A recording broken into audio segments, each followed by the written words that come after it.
Good morning to all. Actually मैं वैसे मैं यूजुअली सामने नहीं आना पसंद करती, लेकिन एक बड़ी इंटरेस्टिंग सी टॉक थी अपने स्टूडेंट से, तो वो मैं आपके साथ शेयर करना चाहती हूँ। मैं एक जगह भी वाइवा लेने गई प्रैक्टिकल में, और वहाँ पर माइक्रो न्यूट्रिएंट की बात हुई। तो उसी के साथ साथ बात हुई, मैंने पूछा कि अच्छा क्या होते हैं, तो उन्होंने बहुत सारे बताए। तो फिर नाइट्रोजन की बात आई। तो फिर मैंने ऐसे ही पूछा कि अच्छा ये बताओ कि हमारी बॉडी के लिए क्या ज़रूरत है। तो उनके दिमाग में एक ही चीज़ थी, ऑक्सीजन। 6 स्टूडेंट थे एक साथ, और सबका आंसर था ऑक्सीजन। तो मैंने कहा ऑक्सीजन के अलावा कुछ नहीं चाहिए हमको एटमॉस्फेयर से। तो बोलते हैं नहीं मैम। तो मैंने कहा अपनी अपने अंदर थोड़ा सा कोशिश करिए, चेक करिए कि कौन सी चीज़ हमें ज़रूरत है, कौन सी नहीं है। तो उनको नहीं लगा, उन्होंने कहा कार्बन। ठीक है, तो उनका कॉमन था कि पानी चाहिए मैडम, कार्बन चाहिए मैडम, स्केलेटन बनाना है, और इस तरह की चीज़ें उनके आंसर्स थे कॉमन। फिर मैंने कहा अच्छा, मैंने कहा नाइट्रोजन नहीं चाहिए ना बेमतलब में इतनी सारी एटमॉस्फेयर में। तो बोलते मैडम वो तो बहुत कम है, और इसीलिए तो कम है कि वो हमको नहीं चाहिए। मैंने कहा अच्छा ठीक है। तो मैंने कहा अच्छा थोड़ा इसको डिफरेंट वे में सोचते हैं। तो मैंने उनसे पूछा कि आप अपने पेरेंट्स जैसे क्यों हैं। तो वो बोलते हैं कि मैडम उनका डीएनए हमारे अंदर आया है। मैंने कहा अच्छा बहुत अच्छी बात है। तो मैंने कहा डीएनए जानते हो एटलीस्ट। तो बोलते हैं हाँ। तो मैंने कहा अच्छा डीएनए किससे बना है। तो बोलते हैं मैडम वो उसके लिए तो नाइट्रोजन चाहिए, फास्फोरस चाहिए। मैंने कहा हाँ ये तो चाहिए। तो मैंने कहा अब तो नाइट्रोजन आ गया तुम्हारा। तो बोलते हैं हाँ। तो मैंने कहा अच्छा प्रोटीन कैसे बनेगा। तो बोलते हैं मैडम वो तो डीएनए से, जब तक एमआरएनए नहीं बनेगा, वो न्यूक्लियस से बाहर नहीं आएगा, जब तक प्रोटीन सिंथेसिस नहीं होगी तब तक प्रोटीन नहीं बनेगा। मैंने कहा गुड। मैंने कहा इट मीन्स वहाँ पे भी नाइट्रोजन चाहिए। तो बोलते हैं हाँ क्योंकि एमआरएनए बनेगा तो नाइट्रोजन चाहिए। और फिर मैंने कहा अमीनो एसिड्स कहाँ से आएंगे। तो बोलते हैं फिर भी नाइट्रोजन चाहिए। मैंने कहा प्रोटीन कैसे बनेगा। तो बोलते हैं फिर नाइट्रोजन चाहिए।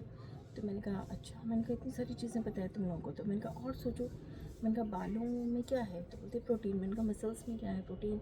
जब सब जगह ढूंढा गया ना, तो हमारे पास इतना ज़्यादा हमें नाइट्रोजन की रिक्वायरमेंट मिली कि समझ में आया उनको कि एक्चुअल में हमें नाइट्रोजन कितनी एसेंशियल है।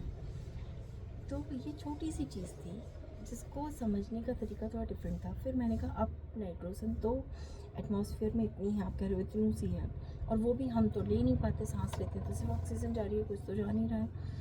तो फिर उन्होंने कहा कि यस मैडम, तो कहाँ से मिलेगी मैम नाइट्रोजन, पूरा तो हमारी बॉडी नाइट्रोजन से बनी। अब उनको तुरंत ऐसा लगने लगा कि हमारी पूरी बॉडी के हर पार्ट के लिए नाइट्रोजन रिक्वायर्ड है। तो मैंने कहा अब बताओ ये आएगी कहाँ से। तो बोलते हैं कि मैंने कहा जो आप खाते हैं, जो हमारे रिसोर्सेज हैं वहाँ से हमको मिलता है। तो बोलते हैं फिर मैडम डॉक्टर से बोलते हैं कि बहुत ज़्यादा नॉन वेज खाना चाहिए, उससे प्रोटीन मिलेगा, एग खाना चाहिए। मैंने कहा बिल्कुल उससे तो मिलेगा ही। मैंने कहा ठीक है, आपने नॉन वेज खाया, प्रोटीन मिला। उन लोगों ने क्या खाया जहाँ से आपने नॉन वेज खाया, उन्होंने का उनकी भी तो बॉडी है, उनको भी प्रोटीन लगता होगा। तो फिर थोड़ा सा बात आई, फिर पता चला कि वो तो प्लांट्स खाते हैं। मैंने कहा हम भी खाते हैं। मैंने कहा सारे तो नॉन वेजिटेरियन नहीं हैं। तो बोलते हैं यस मैम हम भी खाते हैं। तो अल्टीमेटली फाइनली जो निष्कर्ष था वो ये था हमारे पास कि कहीं ना कहीं जो हमारे पास सोर्स था नाइट्रोजन का, वो हमारे पास प्लांट्स ही थे। तो प्लांट्स जो हैं वो मेन सोर्स है हमारे पास नाइट्रोजन का। अब प्लांट्स पर नाइट्रोजन कहाँ से आता है, उसका पूरा साइकिल है जो हम लोगों ने ऑलरेडी टैंक में पढ़ा हुआ है, तो बहुत ज़्यादा डिस्कस नहीं। उसके अलावा कुछ प्लांट्स ऐसे हैं जो एटमॉस्फेरिक नाइट्रोजन को फिक्स करने की ताकत रखते हैं। उनके पास क्योंकि एक दोस्ती होती है किसके साथ, जैसे पेपी प्लांट्स होते हैं, उनके रूट में जो है वो आपने सबने पढ़ा है कि लेग्यूमिनस रूट्स होते हैं। तो उनके रूट में एक नोड्यूल्स पाए जाते हैं, छोटे छोटे नॉट्स पाए जाते हैं, और उसमें एक उनका दोस्त रहता है जिसको हम कहते हैं राइजोबियम। वो जो राइजोबियम है वो उनको एटमॉस्फेरिक नाइट्रोजन फिक्स करके देता है, बदले में वो उसको रहने की जगह देता है। तो जहाँ दोस्ती होती है वहाँ डेफिनेटली बहुत अच्छी चीज़ें सामने आती हैं। तो ये एक ऐसी दोस्ती है जिसकी वजह से उस पौधे पर ज़्यादा नाइट्रोजन है। ज़्यादा नाइट्रोजन है तो प्रोटीन ज़्यादा होगा, ऑब्वियस सी बात है। तभी तो हमारी दादी हमेशा कहा करती थी, नानी हमेशा कहा करती थी कि दालें खाओ, दालें खाओ, दालें खाओ।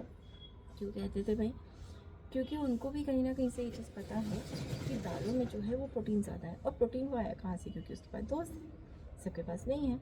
तो आप भी ध्यान रखिए कि हमारा जो सोर्स है नाइट्रोजन का वो प्रोटीन है। तो मैं एक्चुअली मैं अपने गार्डन में काम कर रही थी, और मेरे गार्डन में जो है वो एज़ोला प्लांट है, जो बहुत इंपॉर्टेंट बायो फर्टिलाइज़र है और जो बहुत अच्छा नाइट्रोजन का रिसोर्स है, नाइट्रोजन को फिक्स करने की ताकत रखता है। तो उस एज़ोला को मैं अपने बायो जो जो फर्टिलाइज़र बनाती हूँ, जो लीफ कंपोस्ट बनाती हूँ, मैं उसमें उसको ऐड करती हूँ, जिससे पौधों की इस तरह की नाइट्रोजन की जो डेफिशिएंसी है या उनको उसकी रिक्वायरमेंट है वो फुलफिल हो सके। तो ये एक बहुत जनरल सा टॉपिक था, लेकिन पता नहीं क्यों मुझे लगा कि मैं डिस्कशन आपके संग शेयर करूँ। So thank you all.